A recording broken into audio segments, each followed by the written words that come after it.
रुपयाचा कपडा जर 100 रुपयामध्ये तयार होत असेल तर मग 1 रुपयाचा कपडा घ्यायचा का 100 रुपये? आणि मग जिकडे 1 रुपयाला तयार होतात तिकडे अशा या मालक वर्गाने हा स्थलांतर करत करत करत ती उद्योगाची परिस्थिती दुर्दैवाने एक वेगळ्या परिस्थितीमध्ये आणि मानसिकतेमध्ये झाली. आणि त्या काळामध्ये ज्या काळामध्ये आम्ही सर्व लोकांनी आलो, आमच्या समोर अरुण भाऊ त्यावेळी प्रश्न कामगारांना पगाराचा नव्हता, कामगारांना रोजगाराचा नव्हता, तर कामगारांच्या हक्काची देणी मिळवून देण्याचा एक दुर्दैवी प्रश्न आमच्या समोर होता. आणि त्यावेळी हा प्रश्न सोडवण्याची भूमिका आम्ही त्या काळामध्ये घेतली.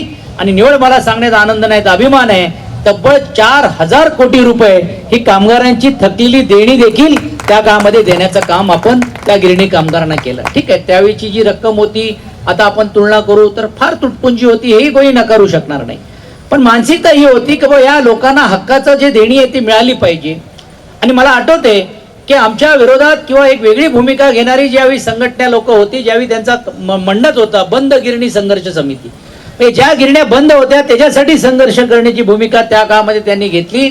असं असताना देखील अशा लोक हे आपल्या विरोधात आहेत किंवा विरोधाची भूमिका घेत आहेत, अशी भूमिका आम्ही घेतली नाही. आम्ही त्यांना सांगितलं की आता गिरणी धंदा बंद झालेला आहे, आता आपल्यासाठी जे वेगवेगळे विषय तुम्ही वेगळ्या व्यासपीठावरून जर सोडवणार असाल, आम्ही वेगळ्या व्यासपीठावरून सोडवणार असाल, खुद अगदीच ज्या 82च्या संपामध्ये कामगार आघाडीने सहभाग घेतला होता त्यांनाही आम्ही हाक दिली आणि त्यांनाही सांगितलं की आपण आपले झेंडे बाजूला ठेवूया, आपण एकत्रित रीतीने येऊया आणि आपल्या कामगारांचा जो अस्तित्व जर टिकवायचं असेल तर नवीन होऊन भूमिका घेऊन या कामगारांना परत जर आपल्याला आणायचं असेल तर घराचा प्रश्न आपण पुढे करूया आणि त्या शासनासमोर मांडण्याचं काम करूया.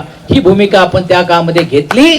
आणि पहिल्यांदा मुंबई शहरातून हद्दपार झालेला हा गिरणी कामगार ह्याला परत आपण मुंबई जर आणायचं असेल तर घरापेक्षा दुसरा कुठचाही प्रश्न होऊ शकत नाही, ही संकल्पना आपण त्या काळामध्ये घेण्याचं काम केलं. आणि निवड घेण्याची भूमिका घेतली नाही तर मला सांगण्यात आनंद नाही तर परत एकदा अभिमान आहे की मी म्हाडाचा अध्यक्ष होतो, तदनंतर मी राज्याचा गृहनिर्माण मंत्री झालो.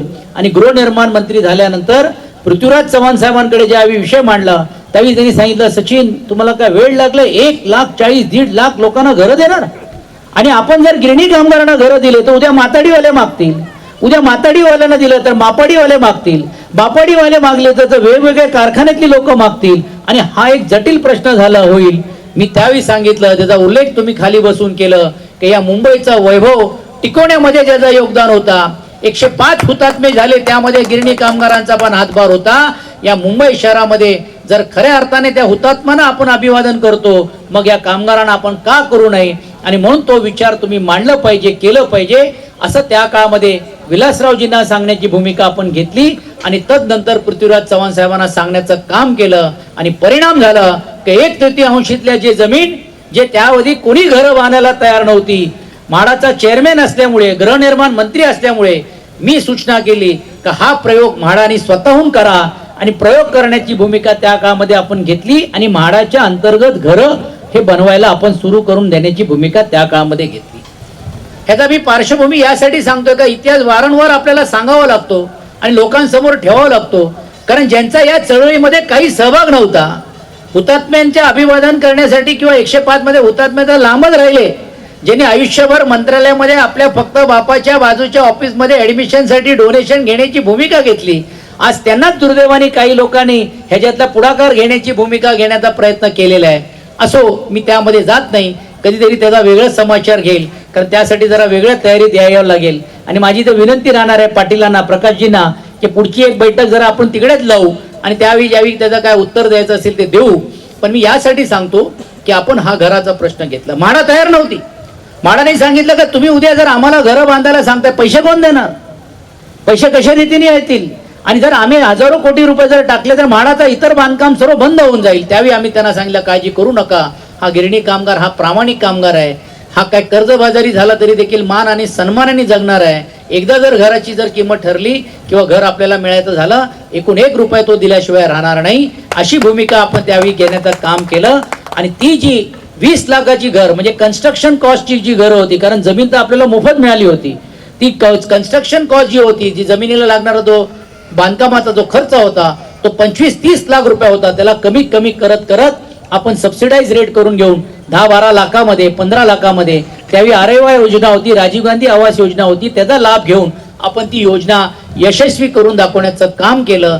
ज्यावेळी लोकांकडे कर्ज कसं करायचं किंवा लोकांकडे कर्ज, गिरणी कामगार त्याच्याकडे काम करायची पावती नाही, मग कर्ज कुठे काय करायचं, त्यावेळी तिकडचे असलेल्या मुंबई बँकेचे लोकांशी आम्ही संपर्क केलं आणि मुंबई बँकेला सांगितलं की हे घर गिरवी म्हणून तुम्ही समजा आणि घरावर कर्ज द्या आणि या कामगारांना देण्याचं काम केलं. गौतम चटर्जी त्यावेळी होते.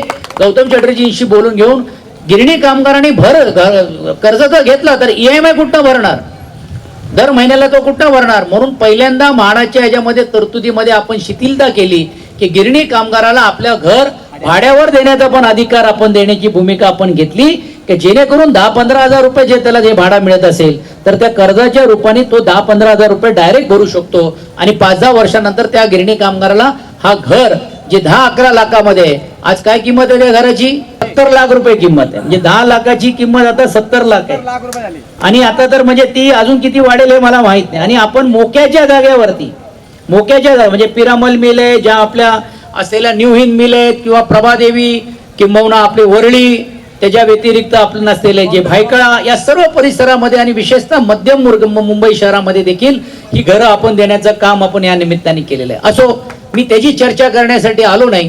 सुनीलजी, आम्हाला बोलवलात, मी आपल्याला आवाहन करीन की आता आपण प्रायोगिक तत्वावरती प्रत्येकांचे जे फॉर्म भरून घेण्यासाठी आपण ऍप तयार करण्याचं काम सरकारने केलेलं आहे. राष्ट्रीय मिल मजदूर संघाच्या वतीने आपण मोफत रीतीने तो ऍप देतोय. माझी विनंती राहणार आहे की तो ऍपची पण देखील एक कक्ष आपण आपल्या शाखेमध्ये जर उघडू शकलात, त्यातून मग या लोकांना ज्या काही समज आहेत किंवा काही त्यांच्यातले गैरसमज आहे हे देखील पुढच्या काळामध्ये आपण दूर करून करता येतील आणि त्यातून न्याय देण्याचं काम केलं. माझा तर स्पष्ट आरोप आहे, खरं तर या शासनाने आज सांगायचं पाहिजे. तुम्ही मग शंकरजी बोला, ही गोष्ट खरी आहे. त्याला कारण असं आहे की या अगोदर देखील राज्याचे मुख्यमंत्री आदरणीय देवेंद्रजी फडणवीस जी होते, त्यावेळी सरकारमध्ये आम्ही जरी असतो तरी देखील गृहनिर्माण पद त्यांच्याकडे होता, प्रकाश मेहता होते. किती लोकांना घरं दिली? 5 वर्षामध्ये दुर्दैवाने म्हणावं लागेल एकही गिरणी कामगारांच्या बाबतीत बैठक देखील घेण्यात आले नाही.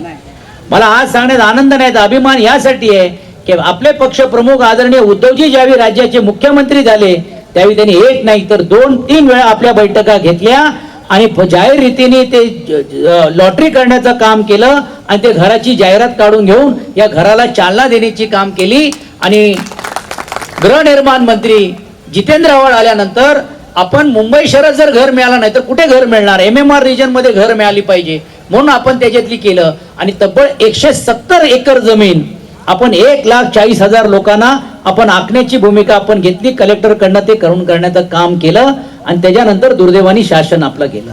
म्हणजे आता जे येणाऱ्या लोकांना काय करायची गरज नाही, सर्व निर्णय रेडीमेड झालेले आहेत, जमिनी पण झालेले आहेत. पण आता जे शासन काय करतायत, उद्धव साहेबांनी ज्यावेळी जे लॉटरी केली होती त्या 4-5 लोकांचे चाव्या वाटप करण्याचं काम करतात. आणि मला वाटतं एवढे निर्लज्ज राज्याचे मुख्यमंत्री उपमुख्यमंत्री 5-5 लोकांचे चावी वाटप मध्ये, 1,40,000 लोकांचे घराचं घर द्यायची आहेत.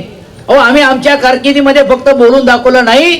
अरुणजी, तुम्हाला कदाचित माहित नसेल तर या मुंबई शहरामध्ये याच मुंबईतल्या गिरणी कामगार जो बाहेर गेला होता, आज 35,000 लोकांना घरं बनवून घेऊन त्यांच्या हातामध्ये चावी देण्याचं काम हे आम्ही केलेलं आहे. म्हणजे आम्ही जे बोलतोय त्याला का बोलतोय, कारण त्याला आधार आहे. फक्त भाषण आणि आश्वासन करून नाही, आम्ही लोकांच्या हातामध्ये आहे ते करून देण्याचं काम केलेलं आहे. आणि सर्व संघटनेला एकत्रित करून घेऊन, कोणाला बाजूला नाही. घरं देऊ शकत नाही तर बघा आता आम्ही तुमच्यासाठी काहीतरी करतोय. म्हणूनच हे ऍपच्या अंतर्गत हे फॉर्म भरण्याची कारवाई ही दुर्दैवाने केलेली आहे. काय गरज होती? 1,40,000 लोकांनी फॉर्म भरलेले आहेत, म्हाडामध्ये भरलेले. ही मंडळी त्यावेळी ज्यावेळी आपण म्हाडामध्ये फॉर्म भरवतो या फॉर्मची होळी करत होते. होळी केली त्यांनी की नाही आम्हाला हे मान्य नाही, आम्हाला हे म्हाडा बिडा मान्य नाही, आम्हाला ह्या जमिनी आमच्याकडे द्या, आम्हाला मोफत द्या, आम्ही बनवू. आणि होळी केली. आज तेच त्यांचे नेतृत्व करणारे लोक आज येऊन घेऊन इकडे भाषण ज्यावेळी करतात त्यावेळी हा प्रश्न निर्माण होतो की बा नेमकं ते कोणाला करतात. आणि म्हणून माझा स्पष्ट आरोप आहे की असंच चाल ढकल करून म्हणजे महिना लावायचा, 2 महिना लावायचा. आणि तुम्ही बघा आपली वेळी ही संख्या 1,40,000 ची होती, आता ही संख्या ही 30-40 वरती 40,000 किंवा 50,000 पर्यंत आणतील आणि मग कुठेतरी इकडे तिकडे घरं देतील. माझा स्पष्ट म्हणणं आहे.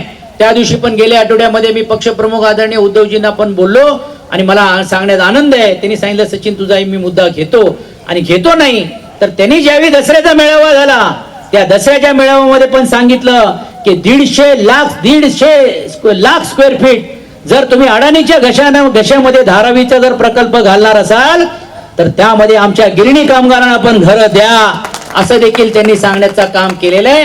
आणि म्हणून पुढचा लढाई काही जरी झालं तरी गिरणी कामगारांना मुंबई शहरामध्येच घर मिळालं पाहिजे, ही संकल्पना घेऊन आता आम्ही सर्व संघटने आता जाऊन आम्ही आदरणीय उद्धवजींची भेट घेणार आहोत. राज्याचे मुख्यमंत्र्यांशी भेटू, त्याच्यात काहीच राजकारण नाही, उपमुख्यमंत्र्यांशी भेटू. आता एक भाग वेगळा आहे की आपल्याला आता एक उपमुख्यमंत्री नाही, आता 2-2 भेटावं लागेल. काय हरकत नाही, 2-2 भेटू, जे आहे तोपर्यंत भेटू. कारण पुढच्या वर्षी आपल्याला कोणालाही भेटायची गरज लागणार नाही, कारण निर्णय घेण्याच्या प्रक्रियेमध्येच आपले नेतृत्व येणार आहे. म्हणून त्यासाठी तुम्हाला काय काळजी करायची गरज नाही. आणि म्हणून माझ्या सांगण्याचा हेतू एवढंच आहे की आपण ही मागणी करणार आहोत. एनटीसीची एवढ्या जमिनी आहे, जी लोक बोलतायत त्यांना बोलण्यासाठी काही मला माहित नाही, कारण का हा राजकीय व्यासपीठ नाही या विषयासाठी.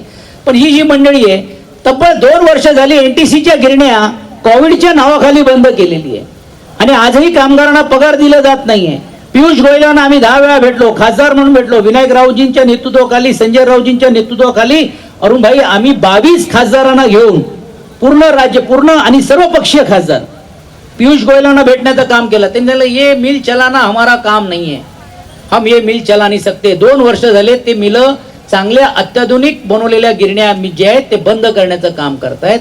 आणि मग जे एनटीसीने जे राष्ट्रीयकरण करून घेऊन एका काळामध्ये, शंकरजी तुम्ही जाम मिल मध्ये होता, तुम्हालाही माहित आहे की त्यावेळी राष्ट्रीयकरण करून घेऊन त्या ज्यावेळी स्वर्गीय इंदिरा गांधीजीने निर्णय घेतला की जर मालक जर गिरण्या चालवत नसेल, तर कामगारांना वाळी कोण जर नसेल तर सरकार म्हणून आम्ही या गिरण्या ताब्यात घेऊ आणि एनटीसीची स्थापना केली आणि त्या लोकांना काम देण्याचं काम केलं. आज 30 लोक 18 मध्ये 1983 ला घेतल्या, 83 ला घेतली आणि आज त्याच गिरण्या आज बंद करण्याचा पाप हा केंद्र मधला सरकार करण्याचं काम करतो. मग जर एवढंच जर असेल तर त्या गिरण्या चालू करा. आणि ज्या एनटीसीच्या गिरण्या आहे त्या ज्या जमीन आहेत त्याचे टीडीआर विकले जात आहेत. आपली दुसरी मागणी राहणार आहे की या एनटीसीच्या ज्या जमिनी आहे या जमिनीमध्ये टीडीआर न विकता याच्यातला पण हिस्सा हा गिरणी कामगाराला मिळालाच पाहिजे, ही आगरी भूमिका घेऊन या 2 विषयावरती पण देखील आपल्याला पुढच्या काळामध्ये मोठा लढा उभा करायचा आहे. त्यासाठी तुम्ही सज्ज व्हा. आम्ही फक्त आश्वासन देऊन जाणारे लोक नाही आहोत. तुमच्या बरोबर खांद्याला खांदा लावून या मागे कसे आम्ही होतो, काल कसे होतो आणि उद्याही देखील पूर्ण ताकदीने राहण्याचं काम आपण निश्चितपणे करू, ही या कार्यक्रमाच्या माध्यमातून मी अपेक्षा व्यक्त करतो. मंचावर उपस्थित असलेले सर्व मान्यवरांना मी तुमचा मनापासून अभिनंदन करत असताना अरुणजींचं पण कौतुक यासाठी करतो की आज ते दोन्ही भूमिकेत आहे. पश्चिम महाराष्ट्र पण त्यांच्याकडे आणि कोकण पण त्यांच्याकडे. पण मी बघितलं असेल की मुंबईची जबाबदारी असेल तर चोख पार पडतायत, पश्चिम महाराष्ट्रामध्ये कुठेही काही जरी असेल तरी देखील चोख रीतीने ते काम करण्याचं काम करतायत आणि कोकणालाही न्याय देण्याचं काम करतायत. अत्यंत प्रामाणिक काम करणारा एक कार्यकर्ता जो आज आमचा उपनेता आहे. अरुणजी, मी तुमचं कौतुक करावं तेवढं कमी आहे. मी नेहमी साहेबांना सांगतो की आमच्यासारखे असे 40 लोक शोधा तरी पक्ष वाढेल.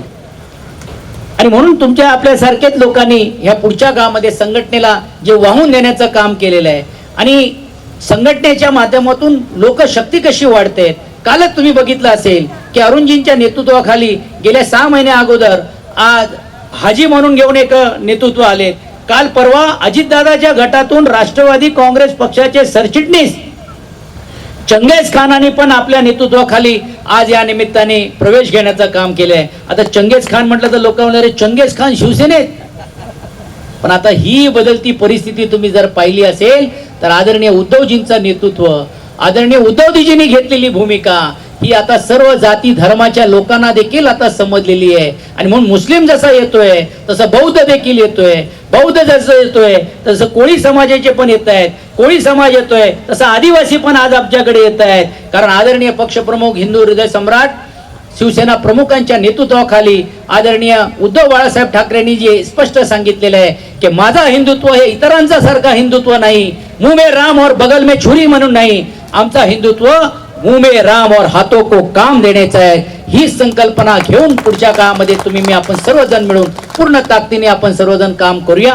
आणि अशा एका नेतृत्वाला की ज्यांनी एका बाजूला हा हिंदुत्वाचा नारा घेत असताना एका बाजूला काँग्रेस असेल, एका बाजूला राष्ट्रवादी असेल, तरी देखील निर्भय रीतीने हे सरकार चालवण्याचं काम केलं. आणि पहिल्या 5 मुख्यमंत्र्यांमध्ये यशस्वी मुख्यमंत्री कोण, ह्याचं जर नाव जर कोणा जर घेण्याचं काम केलं तर आपल्याला अभिमान वाटावा लागेल की आपलं नेतृत्व, आपले नेता हा फक्त आपल्या राज्यापुरता आज मर्यादित राहिलेला नाहीये. या नेत्यांनी एवढं चमत्कार करण्याचं काम केलं आणि या नेतृत्वाने आज इंडियाच्या माध्यमातून सर्वांना एकत्रित आणण्याची भूमिका या राज्यामध्ये केली. तो नेता आज आपल्या राज्यापुरता मर्यादित ठेवून चालणार नाही, तर उद्या तो देशाचा देखील नेता झाल्याशिवाय राहणार नाही. पण देशाचा नेता करायचा असेल तर राज्य त्यांच्या ताब्यात आपल्याला द्यावं लागणार आहे. आणि म्हणून हे राज्य ताब्यात देण्याच्या दृष्टिकोनातून परत एकदा जिद्दीने आणि जोमाने आपण सर्व मिळून घेऊन ताकदीने आदरणीय पक्षप्रमुख उद्धवजींचे हात बळकट करण्यासाठी आपण पूर्ण जोराने कामाला लागूया, अशी जेवढी या निमित्ताने अपेक्षा व्यक्त करतो. तुम्हाला मी एक किस्सा बोलून थांबणार आहे की स्वदेशी मिल टाटाची मिल होती. आपण नेहमी टाटाचं नाव घेतो. स्वदेशी मिल ही टाटाची गिरणी होती कुर्ला नेहरू नगर मध्ये. अरुणजी लीलाधर डाकेजी त्यांचं नेतृत्व करायचे. अनेक वेळा आम्ही मनोहर जोशींजींच्या ज्यावेळी केंद्रीय मंत्री, मुख्यमंत्री पासून केंद्रीय मंत्री असताना आम्ही त्यांच्यापर्यंत करायचो त्यांच्याकडे करायचो. पण दुर्दैवाने ती गिरणी बंद झाली. आज तुम्हाला आश्चर्य वाटेल की कोणी त्या गिरणी कामगारांना वाली नाही, कोणी त्यांचं नेतृत्व करत नव्हते. 4000 कामगार होते. आज आम्ही इंडस्ट्रियल कोर्टामध्ये धाव घेतली, आम्ही हायकोर्टात धाव घेतली. हायकोर्टाने पण तो रद्दबादल ठरवला. सुप्रीम कोर्टामध्ये गेलो, सुप्रीम कोर्टामध्ये आम्ही धाव घेतली. कामगारांची हक्काची देणी ही आहे त्यापेक्षा जास्त मिळाली पाहिजे, कारण कोर्टाने त्याला लिक्विडेशनला घेतलं होतं. आणि लिक्विडेशन म्हटलं तर तुम्हाला माहित आहे की फक्त 15 दिवसाची ग्रॅज्युटी, बाकी काहीच नाही. आम्ही त्यांचं नेतृत्व केलं आणि आज सांगण्यात मला आनंद नाही तर परत एकदा अभिमान आहे. 22 वर्ष आम्ही लढा दिला. एक युनियन 22 वर्ष लढते कामगारांच्या प्रश्नासाठी. एकही रुपया त्यांच्याकडनं न करता सर्व खर्च हायकोर्टात ते सुप्रीम कोर्ट पर्यंत 22 वर्ष आम्ही लढा दिला. आणि 22 वर्षानंतर आज त्या गिरणी कामगारांना हक्काची देणी ही 22 वर्षानंतर मिळवून देण्याचं काम जर कोणी केलं असेल तर ते राष्ट्रीय मिल मजदूर संघाच्या माध्यमातून आपण सर्वांनी मिळून करण्याची भूमिका घेतली. हे सांगण्याचा हेतू एवढंच आहे की शेवटपर्यंत जर लढा आहे तो लढा आम्ही राहील. आणि मी तुम्हाला शब्द देतो, शेवटचा गिरणी कामगार जोपर्यंत आहे त्या प्रत्येक गिरणी कामगार आणि गिरणी कामगाराच्या वारसाला आम्ही घर दिल्याशिवाय स्वस्थ बसणार नाही, हे अभिवचन देखील या कार्यक्रमाच्या माध्यमातून. माझी एवढीच विनंती राहणार आहे की मिळालेलं घर कृपया करून विकू नका. तर हे मुंबई शहरातलं हे वैभव आहे. जर तुम्हाला ठेवायचं असेल तुम्ही नातेवाईकांना ठेवा, भाड्यावर ठेवा, तो तुमचा अधिकार आहे. पण घर विकू नका. तर हे मिळालेली जी संपत्ती आहे ही पैसे मिळतील पण हातातले कुठे जातील नाही जातील माहीत नाही. ही संपत्ती ही तुमची कायमची संपत्ती तुमची राहणार आहे. आणि मग ते करा निर्भय रीतीने, पूर्ण ताकदीने आम्ही तुमच्या मागे उभे आहोत. एवढंच या प्रसंगी या निमित्ताने सांगून थांबतो. धन्यवाद. जय हिंद, जय महाराष्ट्र.